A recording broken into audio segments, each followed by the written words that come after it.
SD Semangat Fraternitas Dina.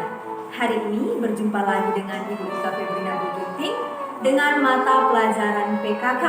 Hari ini kita masuk ke pertemuan ke-6. Di pertemuan ke-6 ini Ibu harap semuanya tetap semangat walaupun masih belajar dari rumah. Oke, sekarang simak materi berikut ini. Untuk pertemuan ke-6 ini, kita akan masuk ke materi pengemasan produk kerajinan dari bahan limbah berbentuk bangun datar. Adapun tujuan pembelajaran yang harus kita capai di sini, setelah mengikuti kegiatan pembelajaran dengan semangat, rajin, dan giat, siswa belajar untuk menemukan hal-hal yang baru, sehingga siswa dapat memahami pengemasan produk kerajinan dari bahan limbah, mengetahui manfaat serta pembagian pengemasan produk kerajinan dari bahan limbah.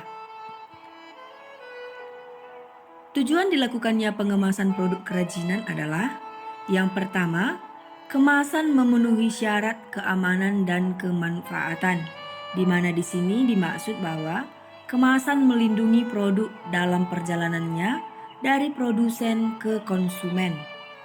Yang kedua, kemasan dapat mendukung program pemasaran. Maksud dari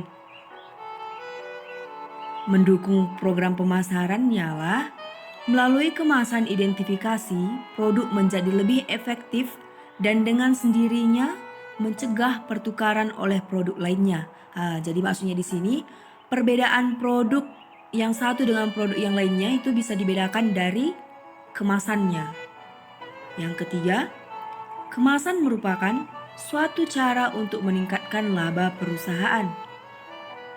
Untuk meningkatkan keuntungan perusahaan.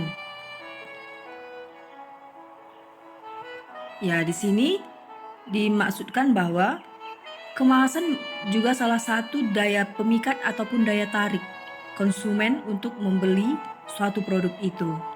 Jadi, perusahaan harus membuat kemasan semenarik mungkin supaya bisa menarik perhatian pembeli.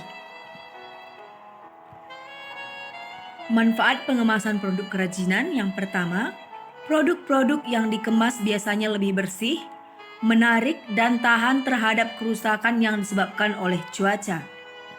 Yang kedua, kemasan merupakan satu-satunya cara perusahaan membedakan produknya.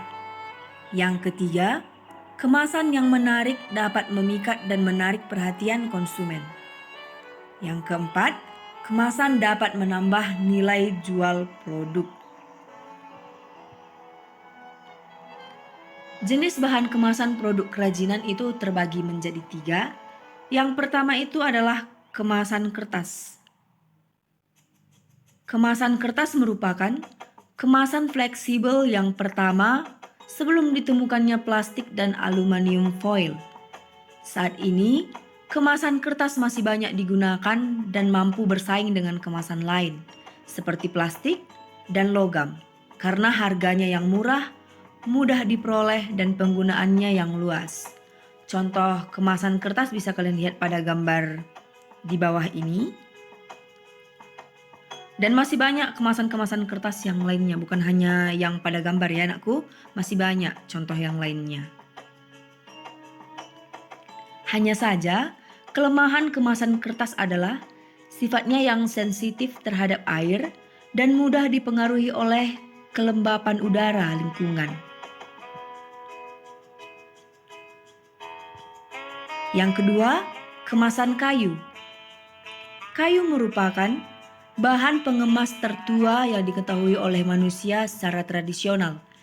Digunakan untuk mengemas berbagai macam produk padat seperti barang antik, emas, keramik, dan kain. Bahkan bisa juga kita temui di pasar. Kemasan kayu juga bisa dibuat menjadi kemasan buah. Contohnya di pajak biasa kita lihat itu adalah keranjang. Keranjang yang terbuat dari bambu. Keranjang itu biasanya dibuat untuk mengemas tomat, sayur-sayuran, dan masih banyak hal lainnya. Barang-barang lainnya, bahan-bahan lainnya.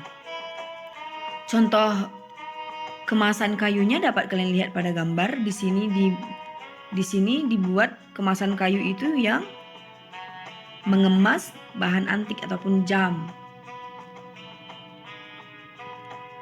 Yang ketiga, kemasan plastik. Kemasan yang paling banyak kita temui adalah kemasan plastik.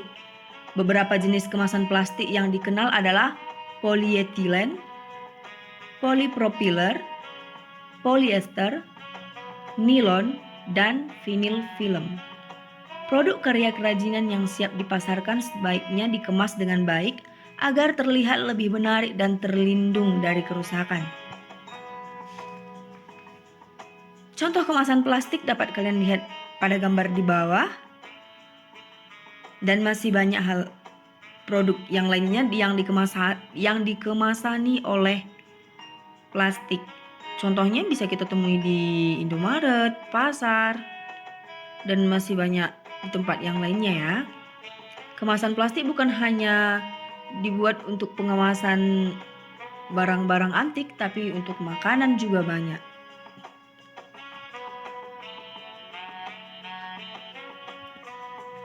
Pertemuan kita sampai di sini. Ibu ucapkan terima kasih. Salam SFD dan tetap semangat walaupun masih dalam kondisi belajar dari rumah dan harus tetap jaga kesehatannya.